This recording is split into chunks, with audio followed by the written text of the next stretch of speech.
ସକାଳର ଆରମ୍ଭ ହୁଏ କନିଆ ପାଟରେ ବିରାଜମାନ ଶ୍ରୀ ଶ୍ରୀ ତୁମ୍ଭେଶ୍ୱରଙ୍କ ଘଣ୍ଟିରୁ, ଦେବୀଦୋଳର ଅଧିଷ୍ଠାତ୍ରୀ ମା କୁତାମଚଣ୍ଡୀଙ୍କ ଘଣ୍ଟରୁ, ଗୋପାଳଜୀଉଙ୍କ ପହଡ଼ ଫିଟା, ରାଧା ମାଧବଙ୍କ ମଙ୍ଗଳ ଆଳତୀ, ଗାଁ ମୁଣ୍ଡରେ ଥିବା ଓଷା ଦେବୀ ଓ ମଧ୍ୟଭାଗରେ ଥିବା ମା ଯଶୋଦେବୀଙ୍କ ଆଳତୀରୁ।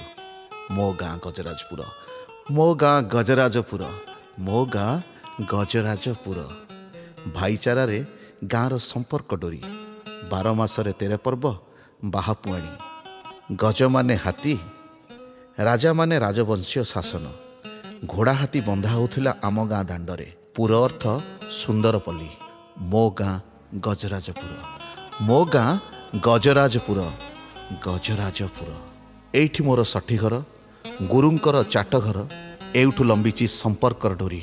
ବଡ଼ ବୋଉ, ବଡ଼ ଆପା କୁଆଡ଼େ ଗଲେ କି? ଖୁଡ଼ି, ଦାଦା ଖାଇସାରିଲେଣି ତ? ଦାଦି, ଦେଖିବ ଗଲ ଟୋକାଟା କେମିତି ଗୋବରୀ ନଈରେ ସୁନିଚିତି ମାରୁଛି। ବାଡ଼ି ନେଇ ତାକୁ ଟିକେ ଆକଟ କର। ଅଜା ପଚାରେ, ନାତିରେ ଷ୍ଟୋର ଗାଡ଼ିଟା ଆଜି ଉଛୁରୁ କଲାଣି କି? ବୋଉ କହୁଥିଲା, ବୁଢ଼ୀ ମାଆର ପେଟ କାମୁଡ଼ୁଛି। ପହଲି ପଡ଼ା ପାଖରୁ 2 ପାନେ ଔଷଧ ନେଇ ଆସିଥିଲେ ମା କ'ଣ ଖାଆନ୍ତାନି? ଟୋକାଟା ଇଆଡ଼େ ସିଆଡ଼େ ବୁଲୁଛି, ସବୁବେଳେ ମୋତେ ସେ ଗାଳି କରିଦିଏ। କାଲି ଜେନା ସାହିରେ ମକଦମଙ୍କର ନିମତା ହେଉଛି, ସମସ୍ତେ ଖାଇବାକୁ ଯିବ, ମନେ ରହିଲାଟି?